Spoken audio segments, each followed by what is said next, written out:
Good evening, America. From the beautiful studios of Pundit Press Radio, you are listening to the Liz Luras Show, Soldier Talk Radio on Pundit Press Radio and SHR Media. Now here is Liz Luras.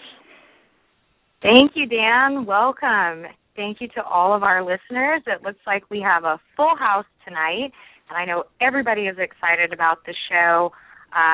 It's a hot topic for everyone. We're going to be discussing tonight, February 6th, 2015, the issue of illegal discharges within the military and how the military has gone about covering this issue up. And, we're going to dive into it. We've got some great guests on tonight, just powerful advocates for truth and for justice.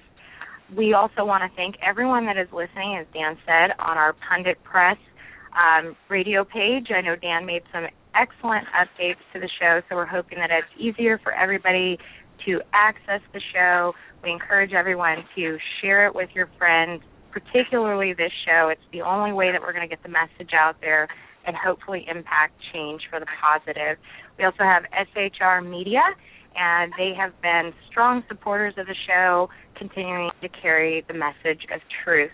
For those of you that are listening, and particularly my military advocates that are listening tonight that are wanting to share this show, a few days after the show airs, so probably over the weekend, we'll be able to get this up and running on YouTube.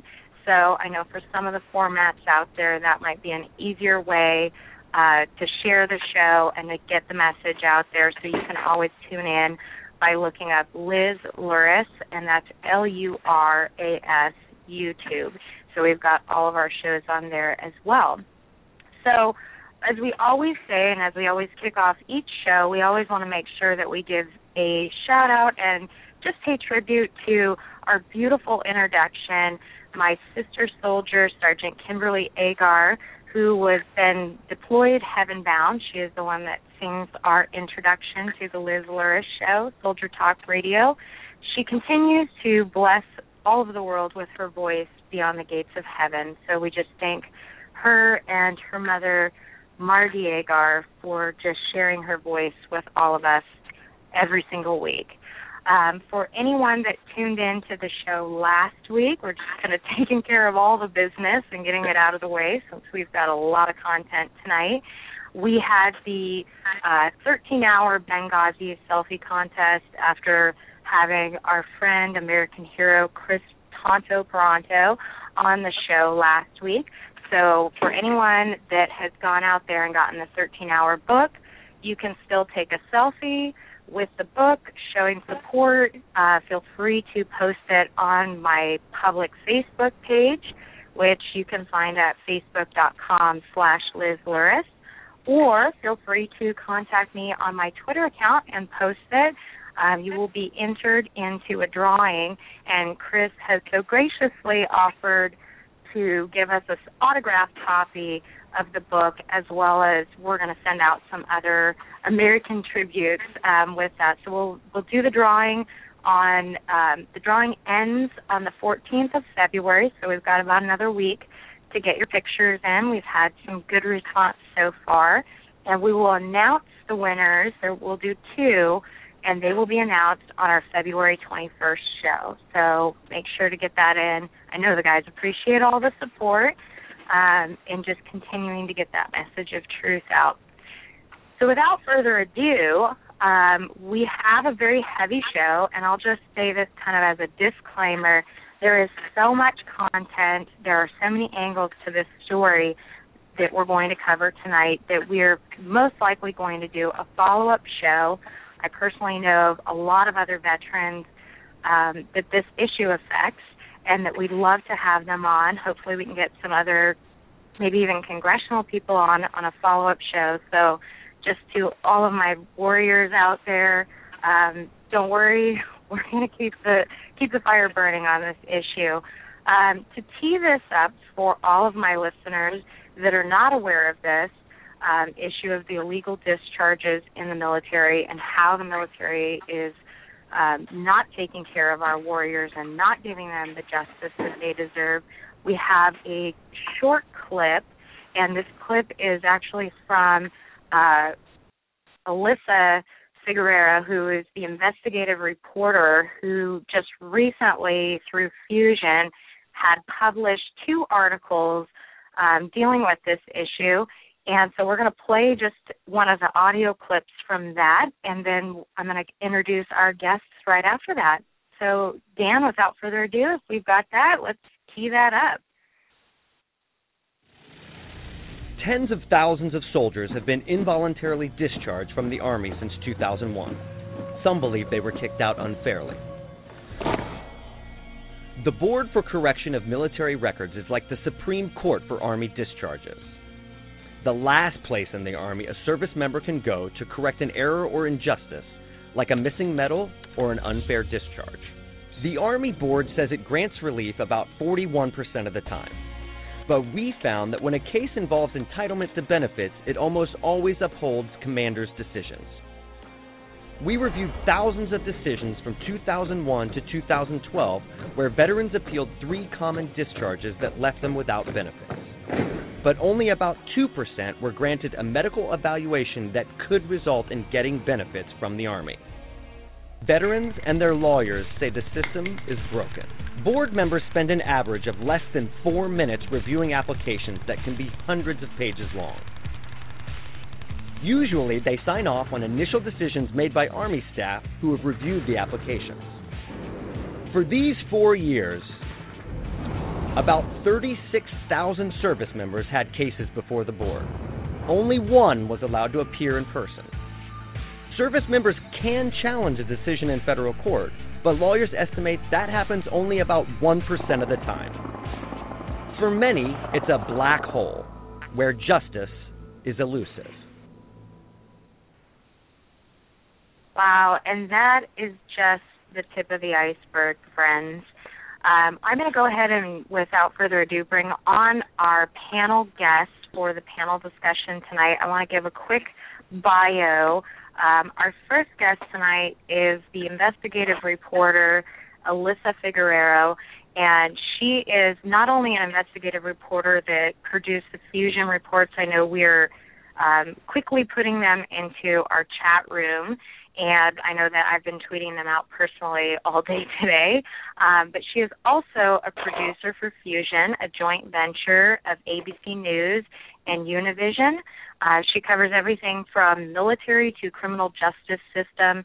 She came to Fusion from NBC News, and she has also had appeared on the Christian Science Monitor and PBS NewsHour and Marketplace. Welcome, Alyssa. It's great to have you on the show. Thank you so much. It's great to be here. Thanks for having me. Absolutely. Our next guest is actually a personal friend of mine, and him and I have charged Capitol Hill on more than one occasion. It is none other than Brian Lewis. He is nationally recognized as a veterans advocate. He served in the United States Navy from 1997 to 2001, and he became a victim of sexual assault while serving aboard the USS Frank Cable. After attempting to report his crime, he was retaliated against, diagnosed with a personality disorder, and given a general discharge.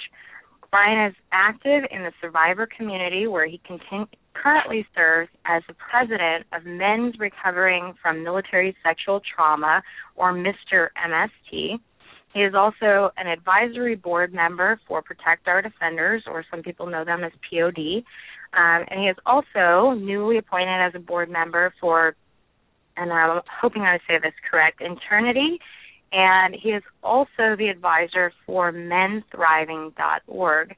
Brian is the first male survivor to actually testify in both houses of Congress on the issue of military sexual trauma. And Brian not only has all of that experience, but he also backs it up with a BS in paralegal studies and an MS in forensic science studies, both from Stevenson University. And his master's thesis was written on the topic of military sexual trauma. So welcome to the Liz Luras Show, Brian. Good to be with you again, Liz. Great to have you. And our third guest, which is actually the veteran that Fusion really focused in on, to do their investigative report for the illegal discharges.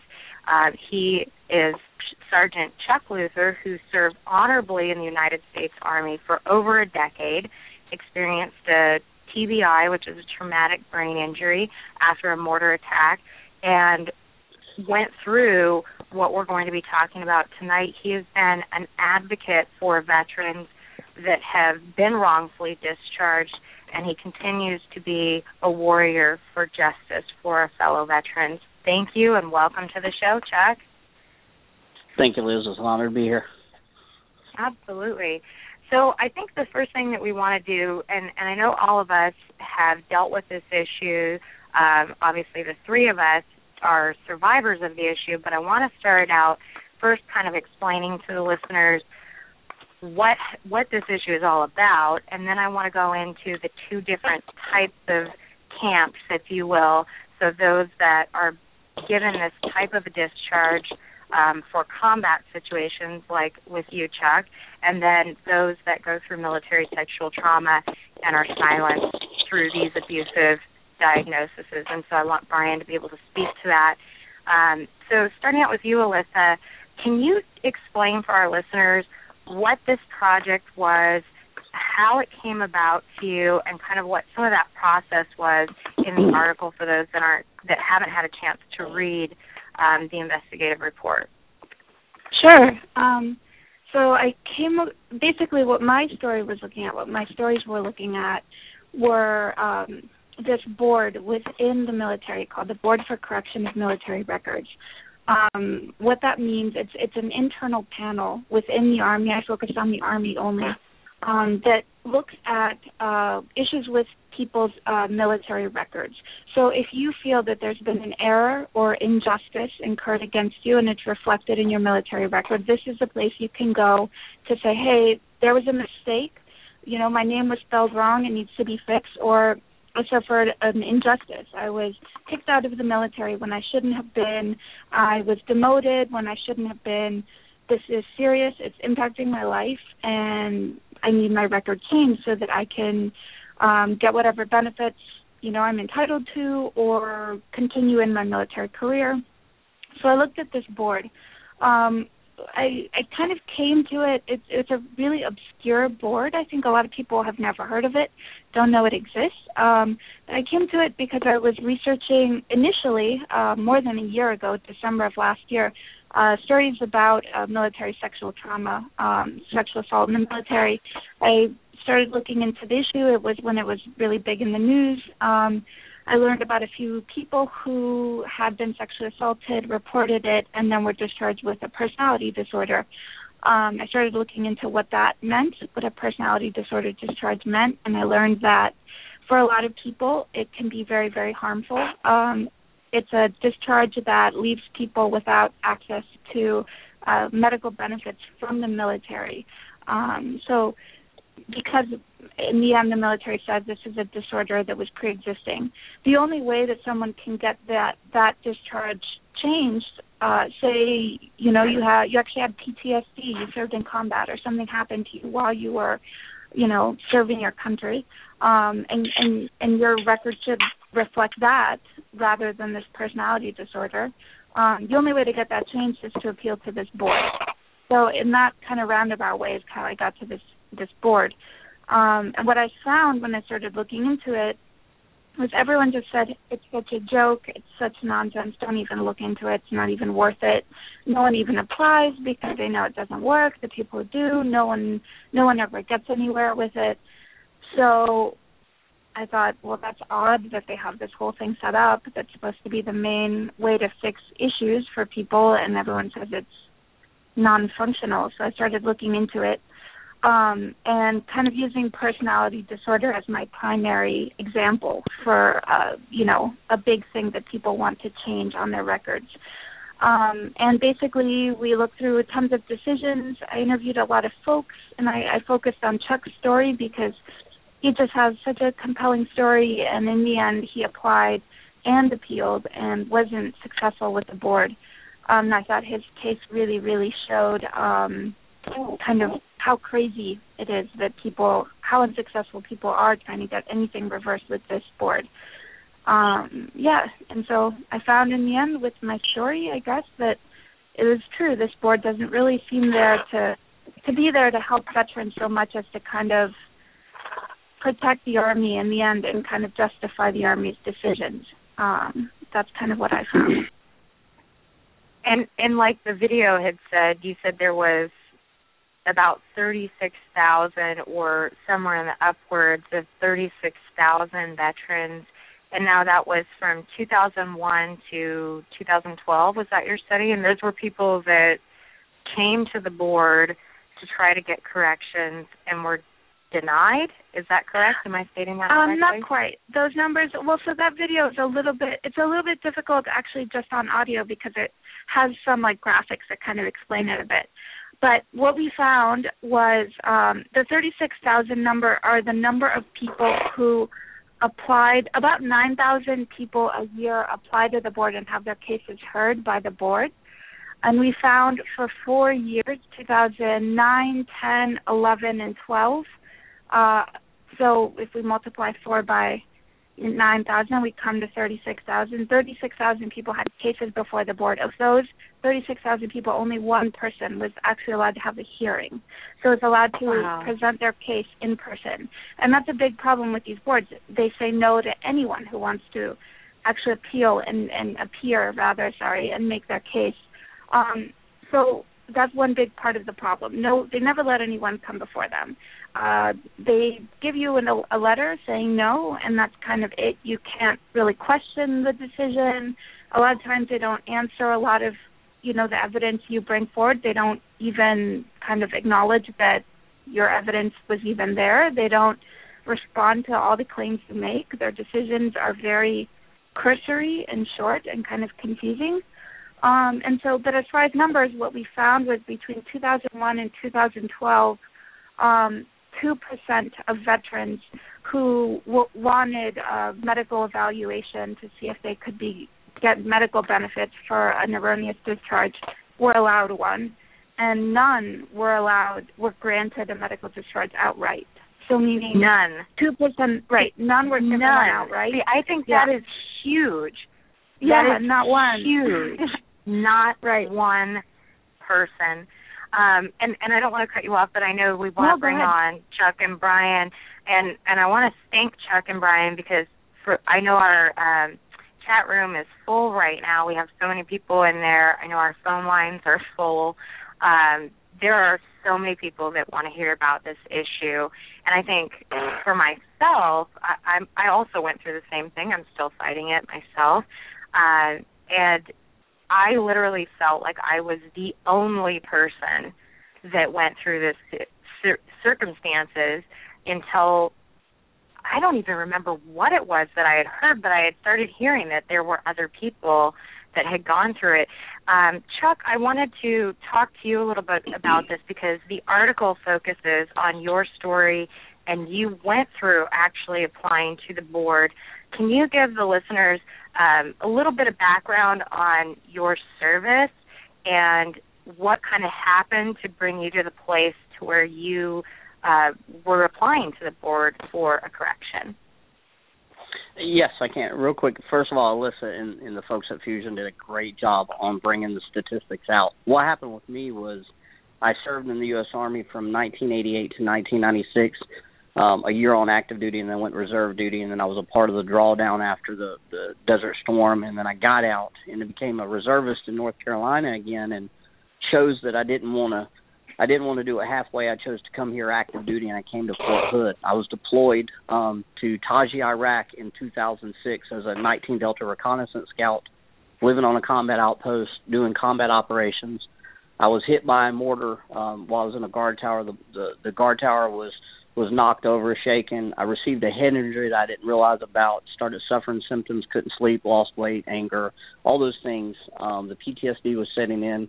They diagnosed me with PTSD originally in theater, and then 2 days later they changed it to adjustment disorder, and then a couple of days later they said that I was malingering, I was faking my symptoms, that I was just faking, and that I was just looking for personal gain and trying to get out of work. They held me in a 5-by-8 room for 5 weeks, telling me to sign this paperwork for a personality disorder and if I didn't, that they would hold me there the remainder of the tour, which would have been about 6 months, and that they would kick me out when I got home anyway. So I didn't really understand what personality disorder was. I was allowed to go to the MWR computer lab. I researched it and found out it's something that shows up that's when you're an adolescent. At that time, I was 36 years old. I had served, at that point, total service time between reserve and active duty, about 12 years, 13 years coming up on it. Been promoted, had mental evaluations through the Army because I held 3 Army MOS specialties. So I didn't understand, this isn't me. I'm going to fight it because this isn't right. Well, I tried to fight it, and I found out that was probably the worst thing I could have done there because I was abused. I was harassed. I was held down. I was beaten. I was injected with Halidol whenever I'd protest and want to go talk to the IG because I didn't believe what was happening to me was constitutionally right. And then I was brought home and kicked out and told, you're not our problem now. So I kind of went around for a couple of months and found another reporter, Josh Kors, picked my story up because he'd just done a story 2 years earlier. Actually, I'm sorry, that year he had done a story on a specialist, John Towns, that went through the same exact thing. After being injured and awarded a Purple Heart, he was brought home and kicked out of the military with a personality disorder. And so it was fresh, it was new. We went to Congress in 2010. I put in my application for the correction. I got an attorney. The VA treated me. The VA corroborated that it was severe PTSD and traumatic brain injury that was undiagnosed from combat. They said I had a concussion, and they gave me ibuprofen and sent me back to work. So I put this stuff in because this is what my lawyer said that he thought we should do. He's a civilian attorney. He didn't really know, but this is what he's been told. So we submitted documents, 700 pages of treatment records from 3 years at the VA here in Temple, Texas, of doctors that had seen me day in and day out and tracked my progression and diagnosis. And they denied it nearly immediately. People were telling me it was going to take years to get a response back, but I got a response back pretty quick after my congressional testimony that my application had been denied, that everything that the Army had said they were going to stand by.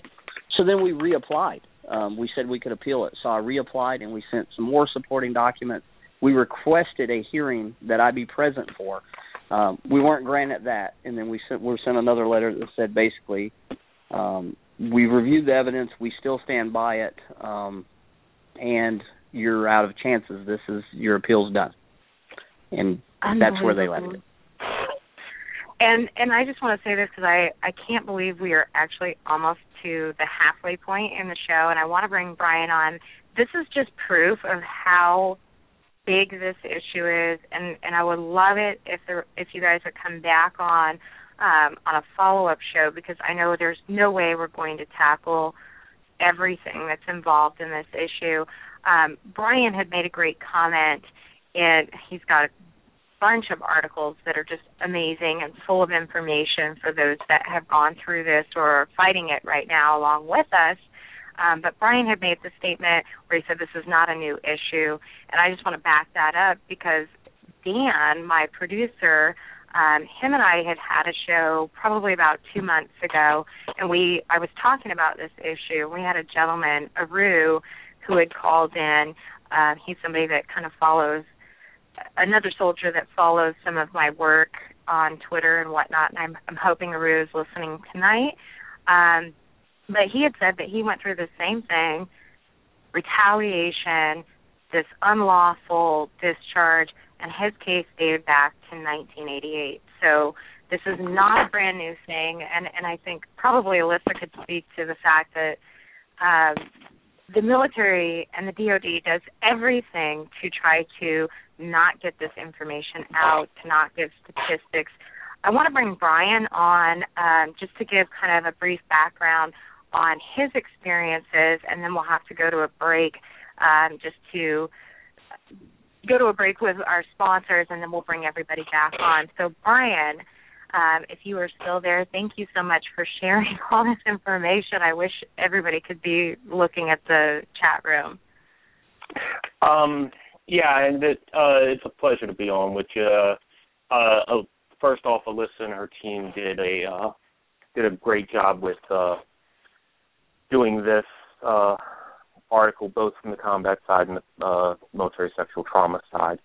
And this, I do want to acknowledge at the outset this interview will be very much harder for me to do than any other one I've done because I know for a fact both my fiance and a very close personal friend of mine is listening who has no idea about the issues I'm going to talk about tonight. I just want to say, Brian, you are so courageous, and you are absolutely one of my biggest heroes, and I'm so blessed to be a friend of yours and to be a sister in arms. And we will hold the break because I want you to be able to share every piece of your story that needs to come out tonight. So the mic is yours, my friend. Thank you, Bert. And I do want to piggyback off of what you said about, first off, your producer having problems with this. And I do want to emphasize that this problem goes back as far as the Vietnam era. Matter of fact, I'm sitting here at my desk looking at a settlement agreement in a case that's titled Lipsman v. Brown, who was the Secretary of Defense back in 1976, when a group called the I believe it was National Association of Black Veterans, brought a lawsuit against the military for doing these type of diagnoses. Back then they were called character and behavior disorders. And they reached a settlement in 1978, and this lawsuit has been open for almost the last 40 years, challenging procedures of the Army Board for Correction of Military Records. So we know it is not a new diagnosis. It is not a new problem. The military has had this problem for almost 40 years now. But to get into my story, as you pointed out in the introductions, I went through boot camp. When I enlisted, I was evaluated by military mental health as part of my boot camp enlistment because I was to go on into nuclear field school, which is a very highly sought after thing in the Navy. And the military mental health system found me fit for full duty. They found no evidence of any organic or otherwise thought behavior disorders. And I reported to a bunch of schools and finally ended up on board my first command and had no problems out there.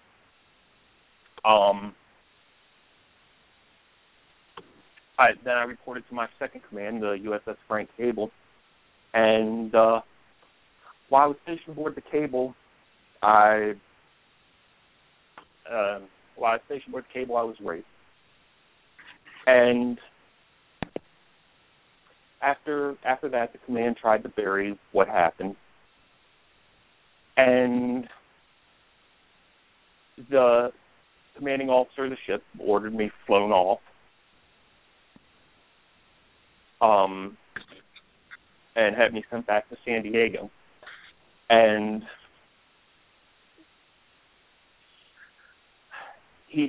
the psychiatrist in Guam had me diagnosed with PTSD and started a medical evaluation board for me. And because the captain had ordered me transferred from the command, he had also requested I be sent off the island of Guam. So the department head of psychiatry at Naval Hospital Guam had arranged for me to be transferred to Naval Medical Center San Diego. God, this is hard. If you need to take a break at all, Brian, no, we'll go. Just let's go. So I get back to San Diego, and it's still hard to put names in places, but the psychiatrist in San Diego that I was seeing was a guy by the name of Commander Paul Hammer, who's now a captain and for a while was in charge of the Defense Center of Excellence for PTSD. And he took one look at me, and he accused me of lying about being raped. And things just went downhill from there. At one point, he braced me at the position of attention in his office. He accused me of malingering, and then said that he was tired of managing a faker, and was going to have me discharged, was going to diagnose me with a personality disorder and have me discharged.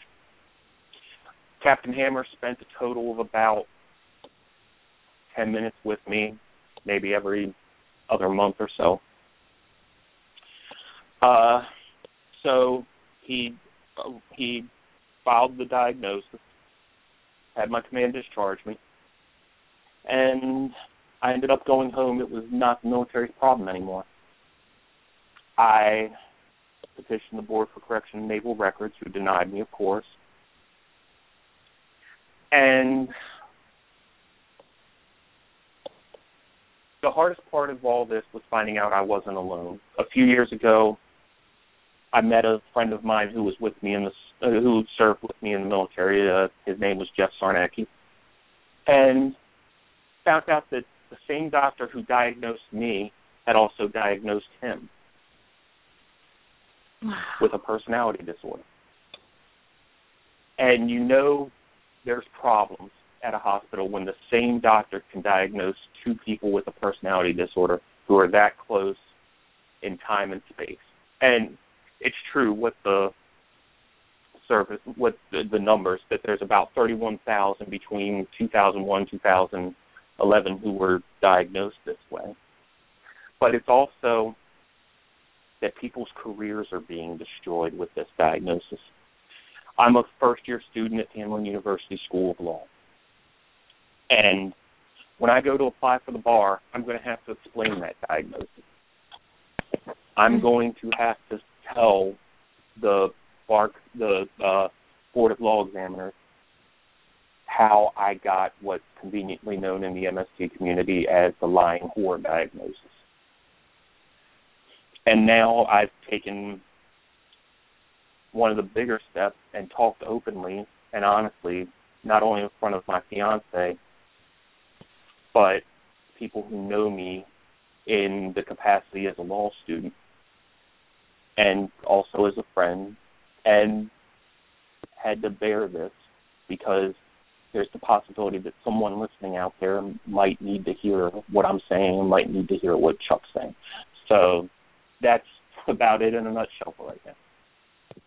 Oh, Brian, I just want you to know I think you are one of the most courageous people that I know, and I can say from serving alongside you and doing advocacy work that not only are you one of the most courageous people that I know, but you also are so incredibly affluent, and I think that's one of the things that becomes such an atrocity about it. It's one injustice to go through military sexual trauma.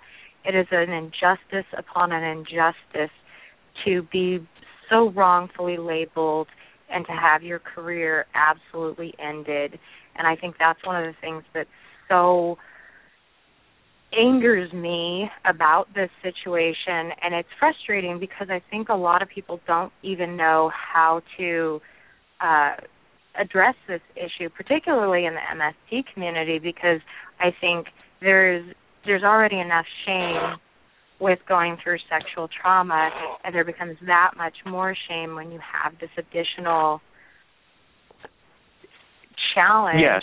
I don't even know what the word is, to overcome.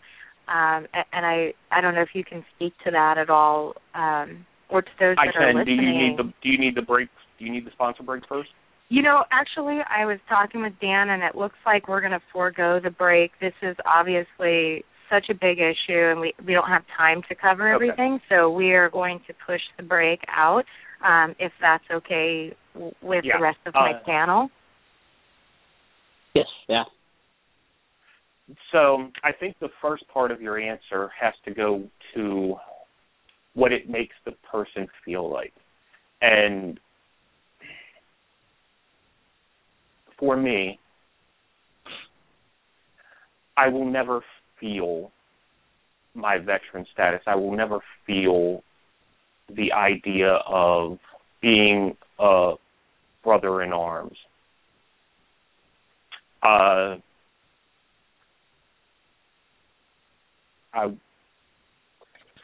This year was the first year and I can't even remember how many, that I went out for Veterans Day and was forced to use, well, I shouldn't say forced, I was strongly encouraged to use the discounts and to use the promotional offers. And that's because I've never, after I was essentially nailed with the lying whore diagnosis, I've never felt that my service was valued, and I've never felt that I had the right to be considered on an equal footing with people who have served in combat areas, with people who have served and gotten their honorable discharge, or people who have served and simply reached their end of service or retirement. And that personality disorder essentially negates my experience in the service. It essentially negates what happened. It essentially says this never happened. It existed prior to entry, which is the military shorthand for we simply don't want to pay you what you're due as a result of being attacked in the service. Absolutely. And my fiance has been incredibly supportive through all this. I mean, hey, no one could ask for a more supportive person to navigate this type of issue with. But when we talk about honoring the military aspect, it's hard to accept the title of veteran. It's hard to accept the title of brother in arms, because that epigraph on the 214 negates that. Well, I can promise you, Brian, there are hundreds of people, if not thousands of people out there that are so incredibly proud of you and proud of your service to our nation. We've got people here in the chat room that are just thanking you. And as I'm sitting here, my phone is actually going off because I've got people that are sending messages thanking you, Brian, and thanking Chuck for stepping up and speaking out about this issue, because I think it is one of the most silenced issues within the military, and it has, like you had said, gone on for a very long time. I think it's important to note, and we make sure we get this in the hour, and I know we've got about 20 minutes left on the show, and it's just amazing because there's so much stuff to cover on this, so I want to make sure that we get these few points in. There is about, from 2001 to 2006, the DOD did a report which was published. The GOA study was published in 2008, that there were over 31,000 service members that were discharged with a personality disorder or with some other form. I think there's two other variations of what they consider it, or how they title the RE code, or not the RE code, the help me out here, Brian. I forget what they call it, but it's on the DOD form. And of those 31,000, what they had found is that at least 40% of them were handed down to our warriors without a mental health evaluation. And even those that had a mental health evaluation, many of those are botched, and they're a result of retaliation for something that the military does not want to take responsibility for. I know Chuck was making some comments in our chat room, so I want to give Chuck a chance to speak again here in just a moment. And I just want to say to all of those that are listening, this issue not only applies to our combat veterans and those that are survivors of military sexual trauma, but I myself also fall into this category, as many people know from hearing my testimony and story, that I joined the military, went into military intelligence, and actually was recommended for West Point and went through 3 rapes during my time in the military. The first one, obviously there were police reports, hospital reports to prove it, and the subsequent 2 were retaliation. I saw no one. There was no medical evaluation. And I literally got a note from my drill sergeant, who is still serving in military intelligence today, that just he decided to put this on my paperwork, and I was literally discharged in one afternoon on a Friday. And this person still serves today. And so I just wonder how many other veterans are out there that are listening today that have gone through the same thing as what Chuck has gone through, as what Brian has gone through, and myself. Chuck, I know you made some really great comments in here, and I want to bring you back on to talk about some of the things that you've gone through with this kind of as we're coming to a close here, and obviously knowing that we need to bring everybody back on. What are some of the big things that you want to say to our listeners? What can they do, if anything, when they find themselves in this situation?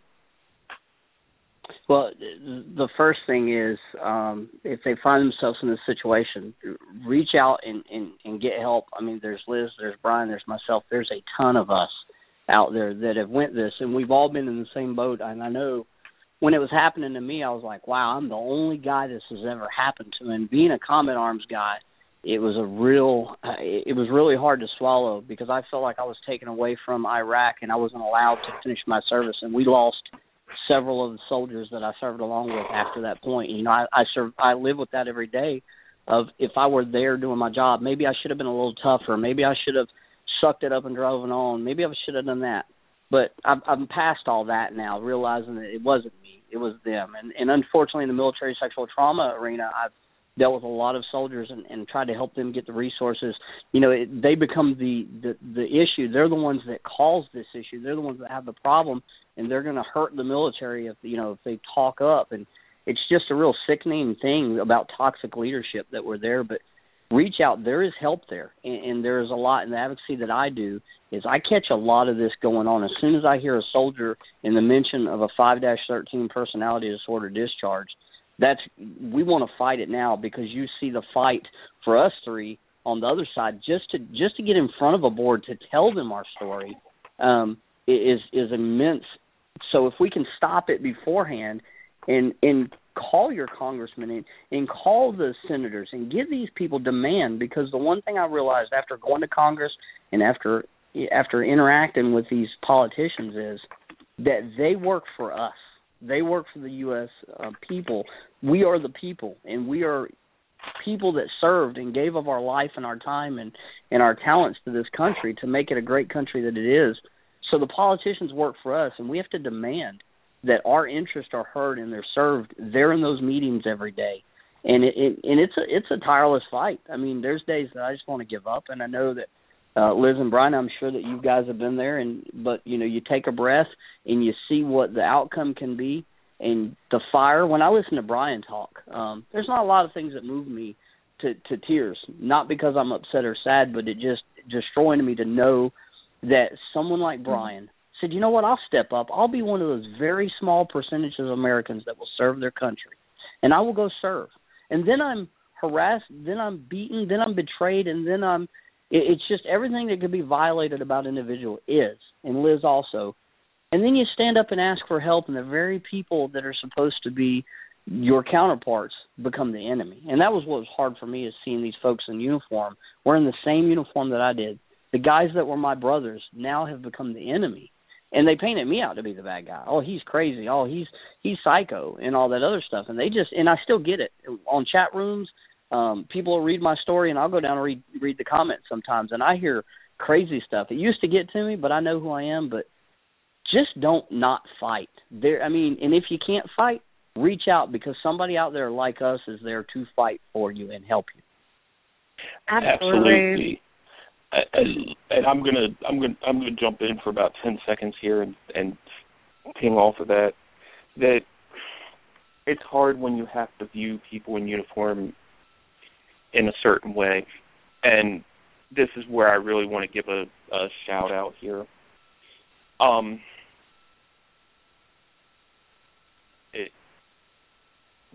Excuse me. I want to talk about one of my closest friends for about 20 seconds. His name is First Sergeant Anthony St. Solver, Minnesota National Guard.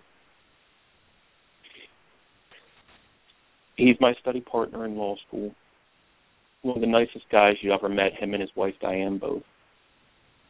But he came into class the other day wearing his uniform, and I was so overcome with rage. And I've dealt with a bunch of high-ranking officers. Mm-hmm. And every day I expect this guy who I'm very proud to call a friend. Every day I expect something to come down because he's still in a way I'm jealous. And it's hard when you have that discharge to look at someone who's still in and be afraid that this person you're proud to call friend might hurt you in some way just because that's what the military did. And it's hard even for us advocates. We spend a lot of time doing this stuff. We think we've developed a hard exterior. But as part of my experience, our friends in the military ran from us. And we're scared of that happening when we're out here in the civilian world. And it's been a hard struggle.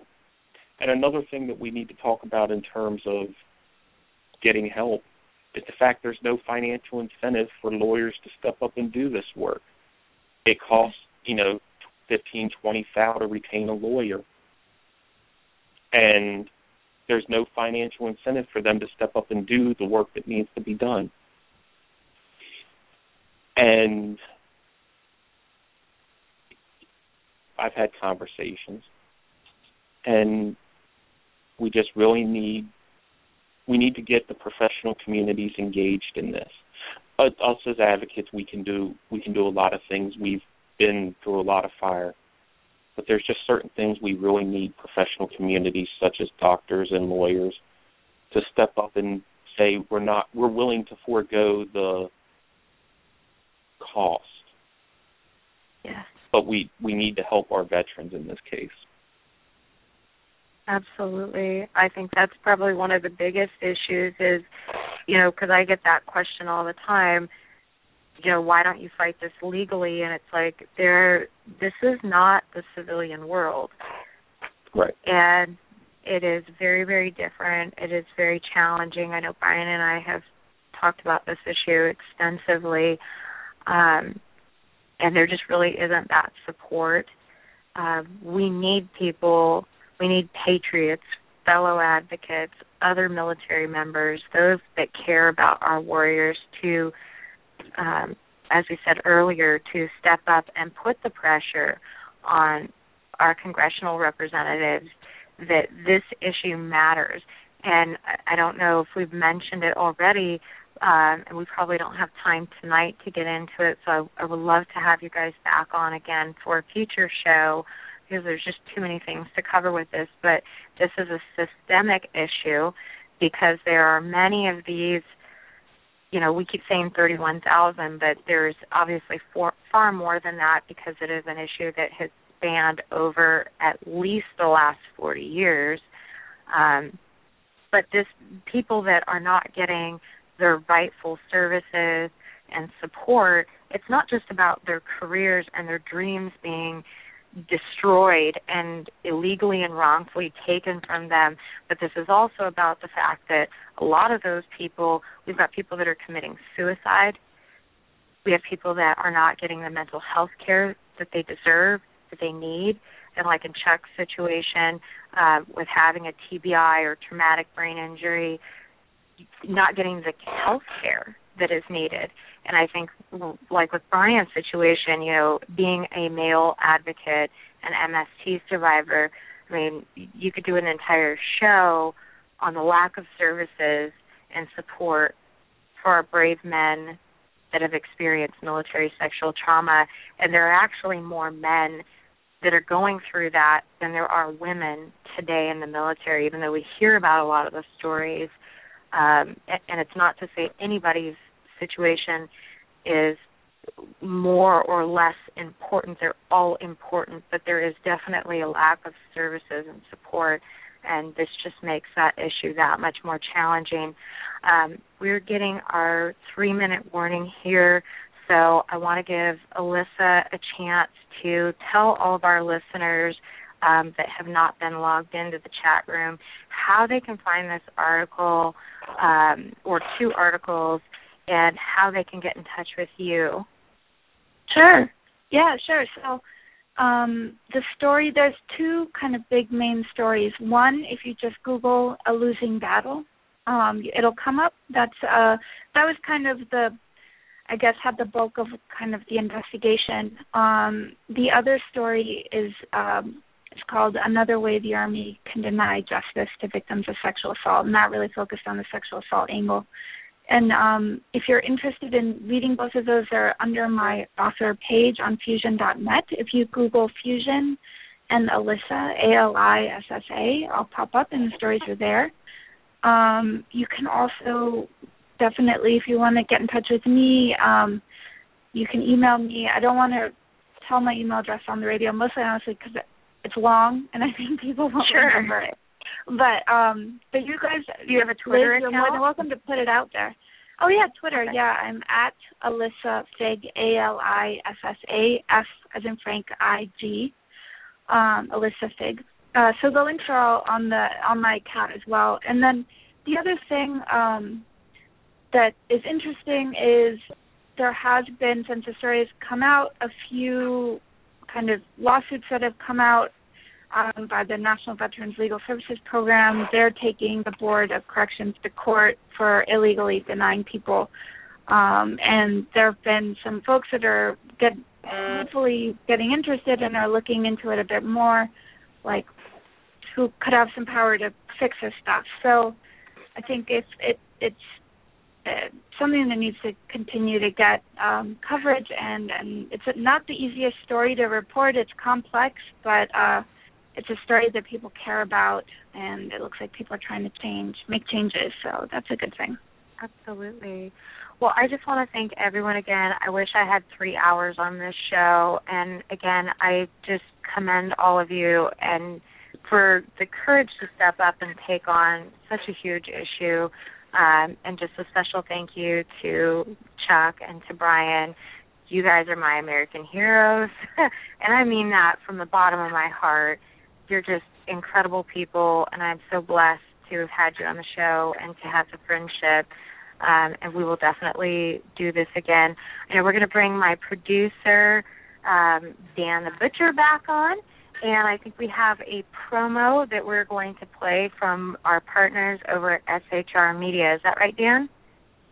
Well, actually, I'm going to do a live promo tonight, if you can believe that. Go for it. We just want to remind everybody after tonight's show to make sure that for all of our listeners that are listening on Pundit Press Radio and SHR Media, especially SHR Media, since it is the home network for the Evan Miller Report, that you stay tuned for the Evan Miller Report at the top of the hour. On their show tonight, they've got a really great interview. They're going to have on Commissioner Richard Rothschild from the state of Maryland. He represents District 4 there, and he's going to be on, and also Orlean Cola is going to be on, and I know I just mispronounced Orlean's name, and I apologize, Orlean, but they're going to be on tonight with Jason to discuss a lot of topics, including Agenda 21, Common Core, the rainwater tax in Maryland, which is a very special importance to Commissioner Rothschild. So once again, everybody make sure to stay tuned for the Evan Miller Report following the Liz Luras Show, Soldier Talk Radio. Liz, it's all yours to end the show. Absolutely. Thank you so much, Dan. So, again, Chuck Loser, did you want to go ahead and I know you just posted your email in there. I don't know if you want to shout it out over the airwaves for anyone that wants to get in touch with you. Yes, I can, definitely. My email, really easy. My name, Chuck Luther, the number 2, @gmail.com. You can find me on Facebook, link through Instagram, Twitter, and, anything that I can do for anybody. If I don't know the answer, I know some people that probably know the answer, and I would love to be able to help anybody that needs help. Excellent. And Brian, sir, thank you again for coming on. Do you have any way that anyone can get in touch with you? Yep. I can be reached at president@mrmst.org. I'm also on Facebook. I'm on Twitter at @skbrianlewis. And look forward to continuing the conversations through all those ways. I'm also on Facebook. Thanks for having me on, and a special shout out to my fiance who gave us the hour tonight to come on and do the interview with you.